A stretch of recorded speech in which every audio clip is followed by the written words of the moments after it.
Bienvenue à tous, un plaisir de vous retrouver sur ma chaîne aujourd'hui pour une nouvelle émission sur le marxisme culturel. Procurez-vous mes différents ouvrages si vous ne les avez pas, hein. Amazonie politique, offrez-le aussi à des proches, il est vraiment beau, hein, pour connaître cette région, les narratifs face à cette zone clé avec des enjeux géostratégiques très importants pour notre monde.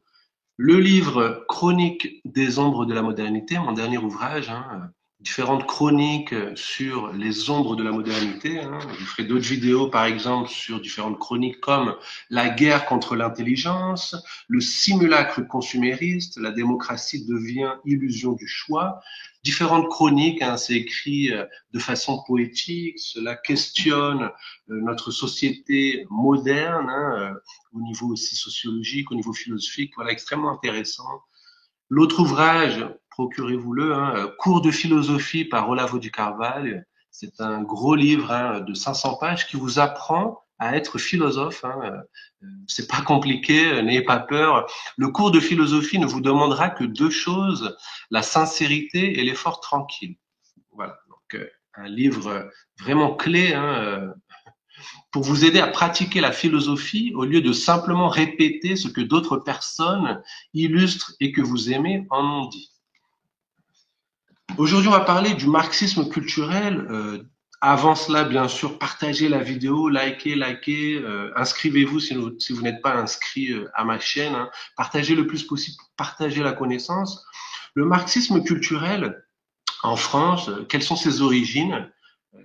D'où vient ce concept, hein, quels sont les auteurs, ses implications. Et en bonus, attention, on a Alain Soral qui mélange tout, qui ne comprend pas les concepts et que je vais analyser. Donc En voilà, main propre le pour la marxisme fin de la vidéo, culturel, on qui aura est un ça, nom. c'est assez amusant.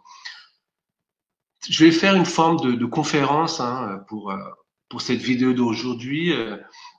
J'espère ne pas être trop long. Donc voilà, on va commencer sur le marxisme culturel. En résumé, il tisse une toile complexe où les luttes d'idées se substituent au combat des usines. Loin des barricades et des chaînes de production, il s'inscrit dans une bataille pour l'imaginaire collectif, où le récit devient une arme, où la mémoire façonne les consciences.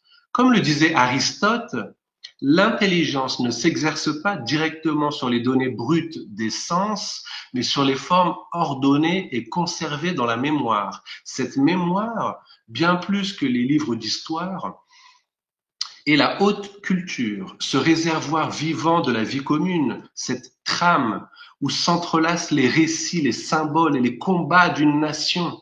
C'est dans ce terreau que le marxisme culturel, porté par des penseurs comme Ernesto Laclau, on va détailler son ouvrage, a germé, transformant la lutte des classes en une stratégie d'hégémonie discursive. Et donc, on va explorer dans cette vidéo les origines, les concepts, les auteurs et les implications de ce courant. On va commencer avec les origines du marxisme culturel. C'est une mutation, en fait, du marxisme orthodoxe. Le marxisme culturel trouve ses racines dans une remise en question du marxisme classique, celui de Karl Marx et de Friedrich Engels. Ces derniers voyaient dans la lutte des classes l'antagonisme entre la bourgeoisie et le prolétariat, le moteur de l'histoire. Dans le manifeste du Parti communiste, en 1848, Marx écrivait: l'histoire de toute société jusqu'à nos jours n'a été que l'histoire de lutte des classes. Cette vision matérialiste, où les rapports de production déterminent la superstructure idéologique et culturelle, a dominé la pensée socialiste jusqu'au XXe siècle.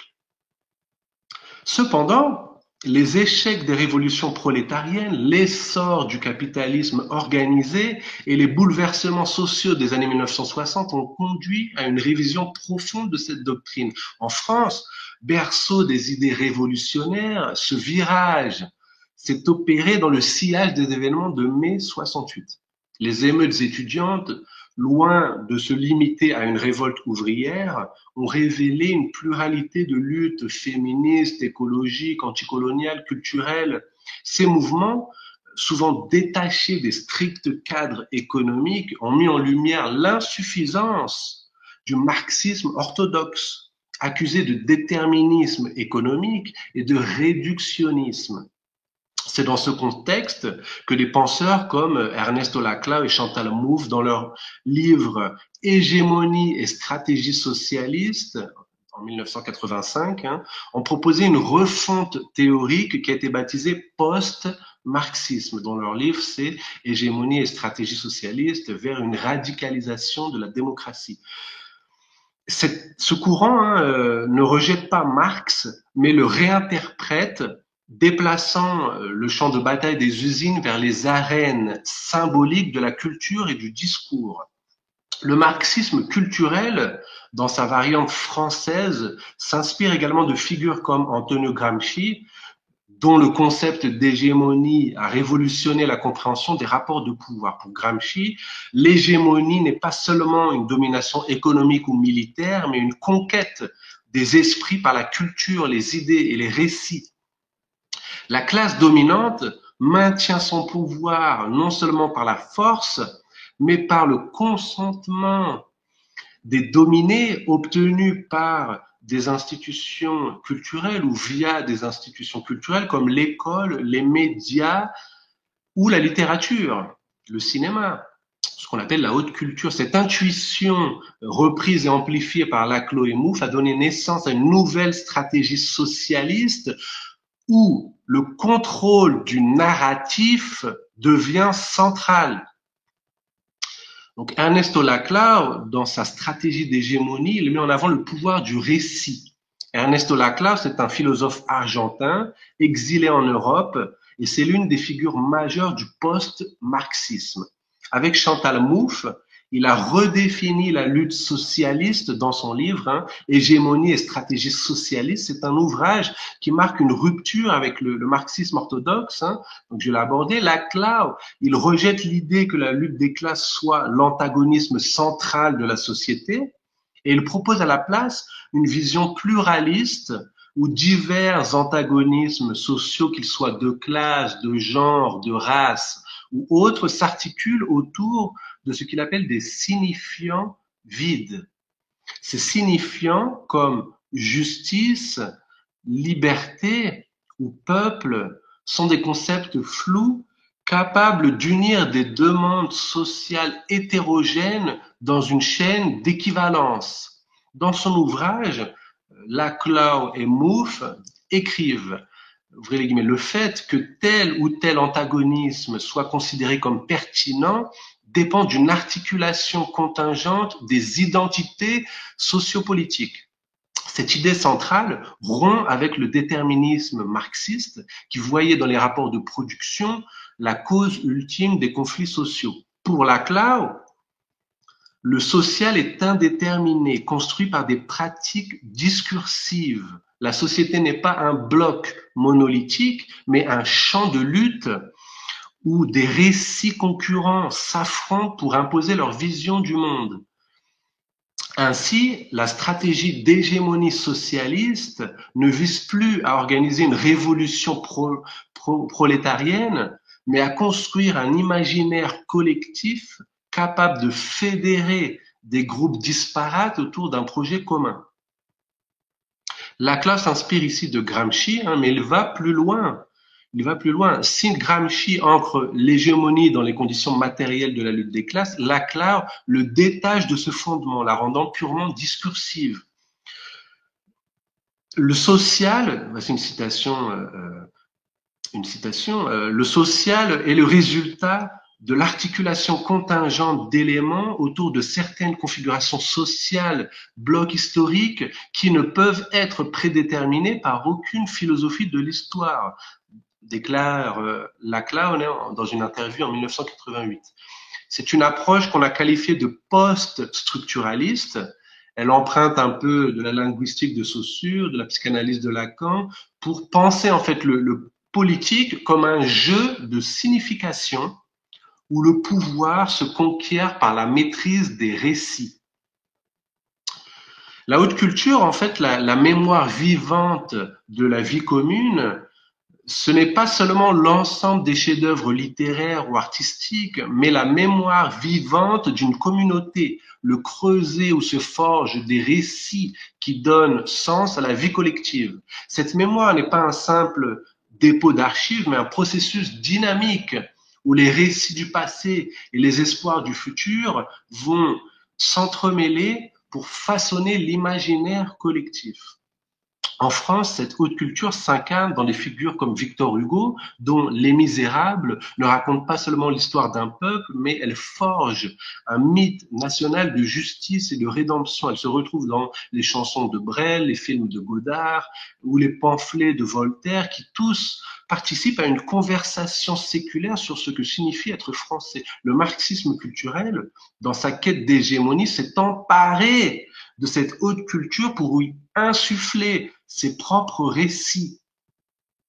Les luttes pour l'égalité des genres, la reconnaissance des minorités ou la défense de l'environnement ne se contentent pas de revendications matérielles, elles cherchent à réécrire la mémoire collective, à faire émerger un nouvel imaginaire où ces causes deviennent universelles.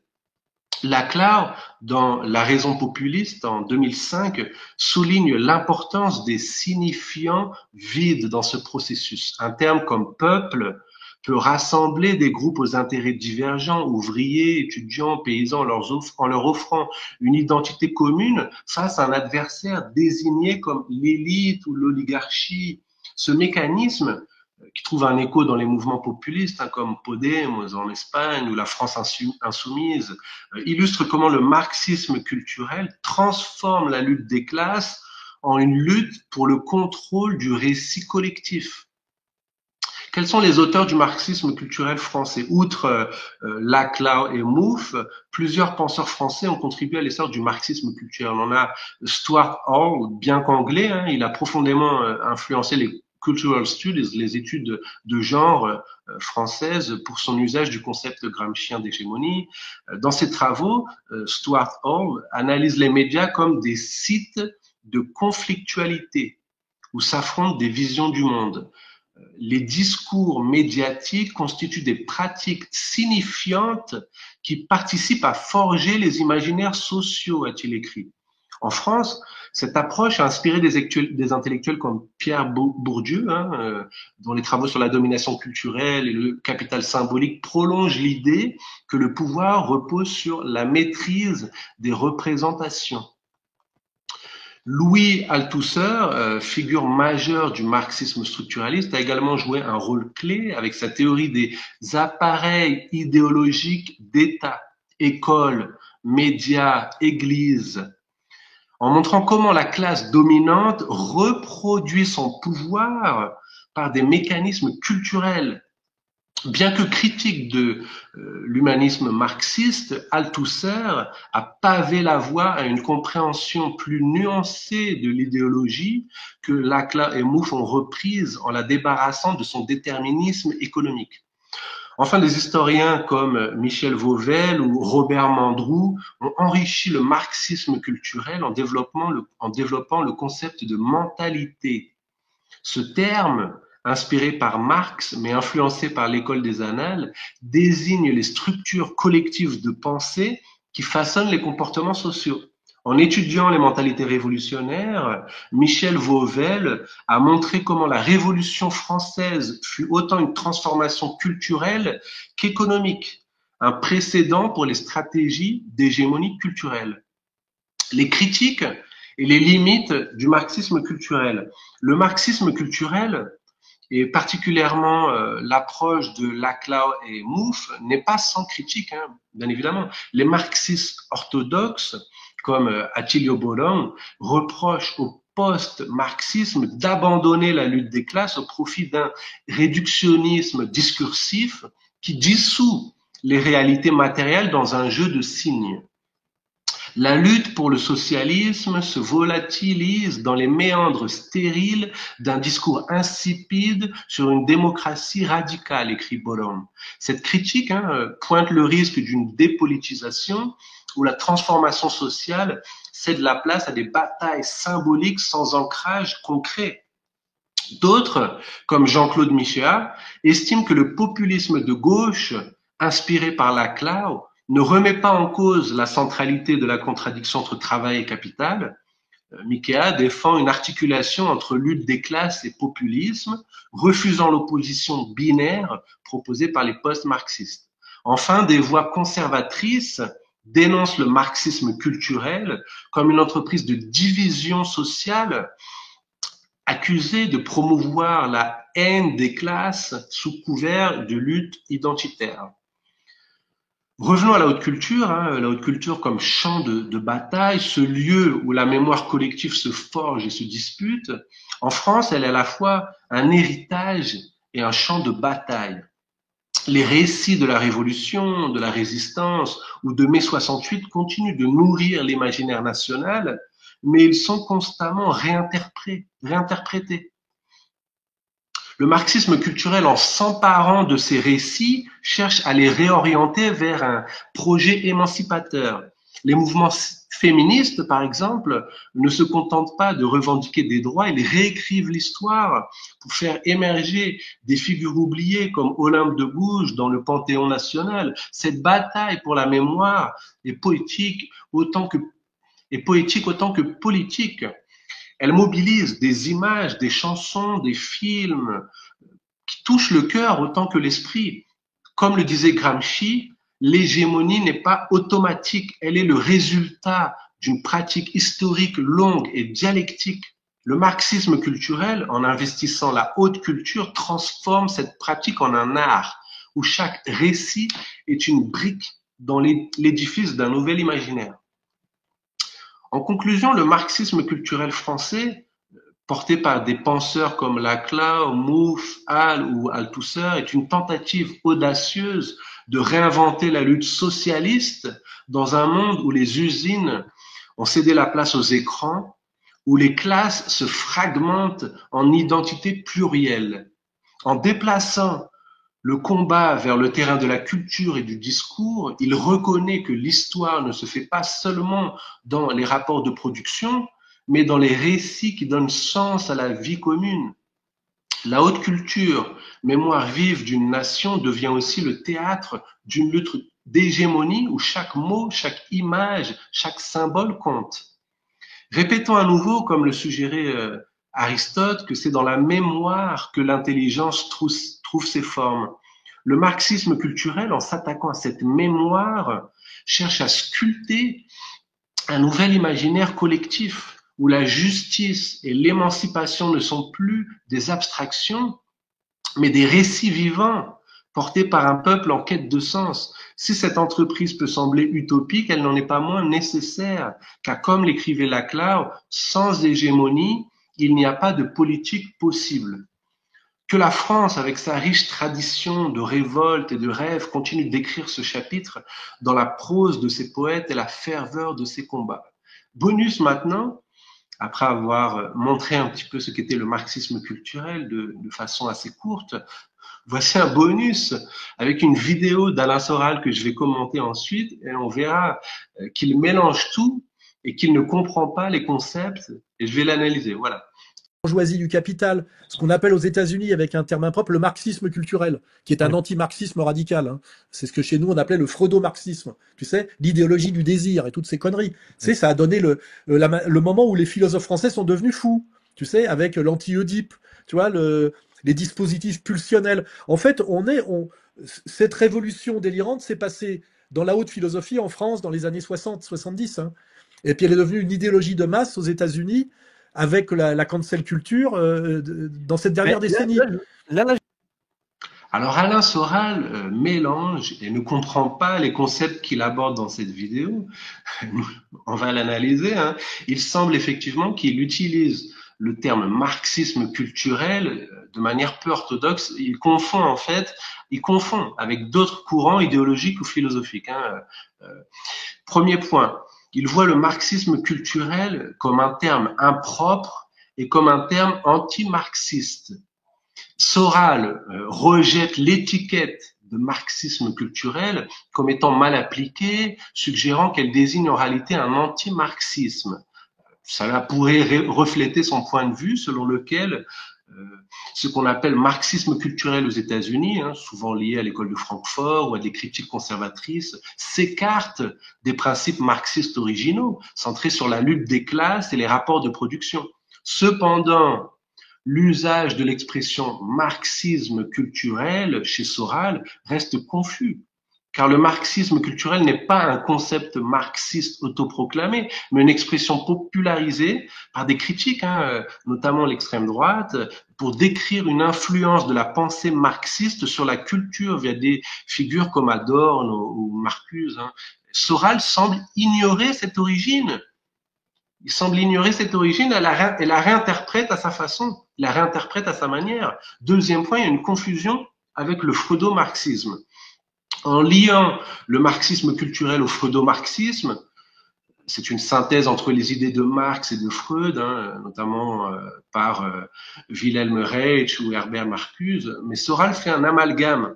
Le freudo-marxisme explore les pulsions et le désir comme facteurs sociaux, mais il n'est pas équivalent au marxisme culturel tel que défini par ses détracteurs. Soral semble y voir une idéologie décadente, hein, il dit toutes ces conneries, ce qui reflète sa critique habituelle des mouvements progressistes, mais cela montre aussi une méconnaissance des nuances théoriques entre ces courants.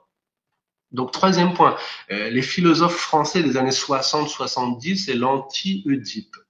Sa référence, la référence d'Alain Soral, hein, au philosophe français devenu fou, hein, sa citation avec l'anti-Oedipe et les dispositifs pulsionnels, ça pointe vers des figures comme Gilles Deleuze, hein, Félix Guattari, qui sont auteurs du livre L'anti-Oedipe en 1972. C'est un texte qui a été influencé par Freud, hein, mais qui est critique de la psychanalyse traditionnelle. Il s'inspire aussi de Marx pour analyser le capitalisme comme une machine délirante. Cependant, réduire le marxisme culturel à une révolution délirante trahit une simplification, car Deleuze et Guattari ne s'inscrivent pas dans le marxisme culturel au sens américain, mais dans un courant post-structuraliste français. Et Soral semble projeter sur eux une continuité avec ses propres critiques sans saisir leur cadre.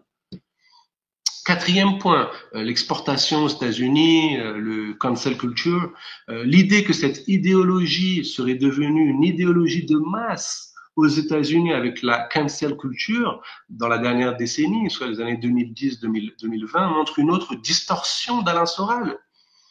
La cancel culture, phénomène social amplifié par les réseaux sociaux, est liée à des dynamiques identitaires et progressistes, mais elle n'a pas de lien direct avec le freudo-marxisme ou les philosophes français des années 60-70. Soral semble ici reprendre un narratif conservateur américain qui associe toute critique culturelle à un complot marxiste. Sans preuve solide, hein, une association de toute critique culturelle à un complot marxiste. Un raccourci, hein, très clair, une caricature. En bref, Soral ne maîtrise pas pleinement les concepts qu'il évoque. Son discours mélange des éléments hétérogènes, freudo-marxisme, post-structuralisme français, cancel culture, sans les articuler de manière cohérente, ce qui donne l'impression d'une critique intuitive plutôt que d'une analyse rigoureuse. Bon, cela pourrait être dû à son style polémique, hein, qui privilégie l'impact émotionnel sur la précision intellectuelle. Il semble en fait projeter ses propres obsessions, le rejet du libéralisme culturel, la critique des élites, sur des termes qu'il utilise de façon approximative.